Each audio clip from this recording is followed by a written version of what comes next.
Well, now come on in here, my little night owl. Pull that chair up a bit closer to the fire. Wrap up tight, because tonight's story comes from a time when folks knew better than to whistle after dark. They kept their doors bolted once the sun went down. Tonight, sugar, I'm talking about the 12 nights. Some folks call them the 12 days of Christmas, but long before carols and ribbons, they were known as the 12 nights, the stretch of time when the old year dies and the new one ain't fully born yet. And that's when things slip through. The 12 nights began at sundown on Christmas Eve and last until the Epiphany on January the 6th. In the old stories, this time didn't belong to anyone, not the living, not the dead. The sun stands still, the year holds its breath, and the veil between worlds grows thin as lace. That's when the old spirits roam. Now, it ain't just ghost sugar. Oh no. This is when the wild hunt rides. Howling winds said to carry spirits across the sky. Folks swore if you heard hooves overhead, you best lie flat and pray they pass you by. This is when Frau Perchta checks her list, peering into homes to see who worked hard and who left chores undone.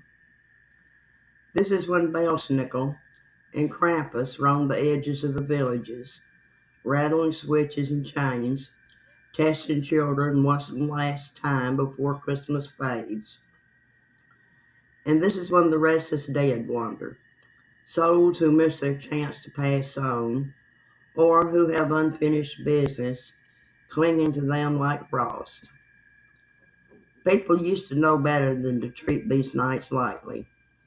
No laundry was hung because spirits might tangle themselves in the sheets and follow them back inside. No spinning or weaving, lest you anger the watchers who judged idle hands.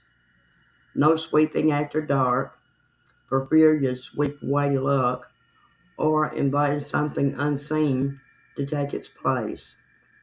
And mirrors, they were covered, because mirrors don't just reflect during the 12 nights, they open.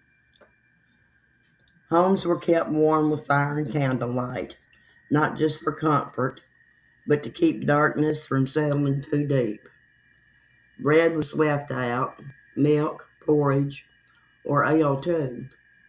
Not as offerings exactly, more like polite acknowledgments. We see you, keep moving on. Rowan twigs were burned, holly hung above doors, mistletoe guarded thresholds, and prayers were whispered, not shouted, because spirits listen better than people think. Old folks said animals could see what humans couldn't during the 12 nights. Dogs would growl at empty corners. Horses refused barns they'd slept in for years. Chickens huddled silent when they should have been clucking. And if your cat stared at the dark like it recognized something, well, you didn't ask questions. The 12 nights were also for watching dreams. Each night was said to foretell a month of the coming year. Stormy dreams meant trouble. Bright dreams meant blessings. Some folks swore spirits whispered warnings in sleep, not to frighten, but to guide. Others woke with names on their lips they didn't recognize until months later. Now here's the thing, sugar. The old spirits aren't always evil, but they don't belong to our world either. And anything that walks between worlds don't like being noticed too closely. That's why folks stayed indoors after dark, why laughter stayed soft, why doors were locked tight. When Epiphany dawns, the bells ring clear again. The spirits move on, the year begins its forward march, and the world settles back into place. But for those 12 nights, well, it's best to mind your manners.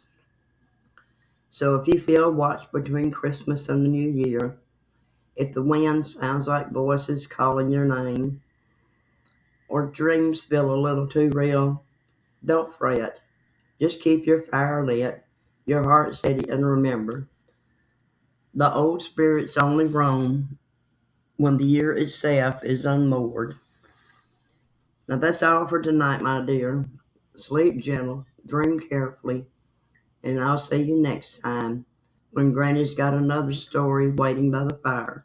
Good night now.